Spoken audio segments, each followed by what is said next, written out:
मध्य प्रदेश में उपचुनाव से पहले दल बदल का खेल धड़ल्ले से जारी है।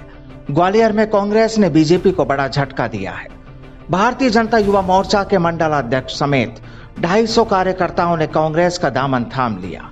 वहीं कोरोना को हराने के बाद ज्योतिरादित्य सिंधिया फिर से एक्टिव पॉलिटिक्स में वापसी कर रहे हैं। बीजेपी की वर्चुअल रैली में शामिल होकर सिंधिया ने इस बात के संकेत दे दिए हैं। रैली में शामिल होने के बाद उन्होंने एक कांग्रेस नेता पर बड़ा हमला भी किया है। आपको बता दें कि बीजेपी में शामिल होने के बाद ज्योतिरादित्य सिंधिया पहली बार 25 जून को वर्चुअल रैली में शामिल हुए। इसके साथ ही वो संकेत भी दे दिए हैं कि मध्य प्रदेश की राजनीति में हम फिर से सक्रिय हो रहे हैं। रैली के बाद उन्होंने ट्वीट कर कांग्रेस नेता पर बड़ा वार किया है। दरअसल पूर्व मंत्री जीतू पटवारी ने मोदी सरकार को घेरने के लिए नोटबंदी और जीएसटी की तुलना बेटियों से की थी। उसके बाद से बीजेपी हमलावर है।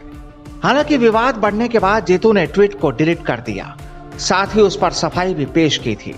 लेकिन उससे पहले बेटियों के अपमान पर कांग्रेस पूरी तरह से घिर गई थी। राष्ट्रीय महिला आयोग ने भी जीतू के ट्वीट पर संज्ञान लिया है, साथ ही उन्हें नोटिस जारी किया है। बीजेपी ने जीतू की शिकायत महिला आयोग की अध्यक्ष रेखा शर्मा से की थी। वहीं सीएम शिवराज सिंह चौहान ने जीतू पटवारी के खिलाफ सोनिया गांधी से कार्रवाई की मांग की है। वहीं बीजेपी की वर्चुअल रैली के बाद ज्योतिरादित्य सिंधिया ने भी जीतू पटवारी का नाम लिए बिना कांग्रेस पर बड़ा हमला किया है।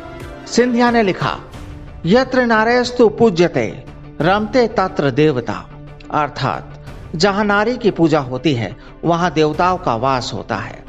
हमारी संस्कृति के विपरीत कांग्रेस के नेता जिस तरह से लगातार हमारी नारी शक्ति के खिलाफ अभद्र ट्वीट और बयान दे रहे हैं वह अत्यंत निंदनीय है। सिंधिया का यह ट्वीट सोशल मीडिया पर खूब वायरल हो रहा है। आपको बता दें कि बीजेपी ज्वाइन करने के बाद ज्योतिरादित्य सिंधिया ने भोपाल और दिल्ली से ही कांग्रेस पर हमला किया था।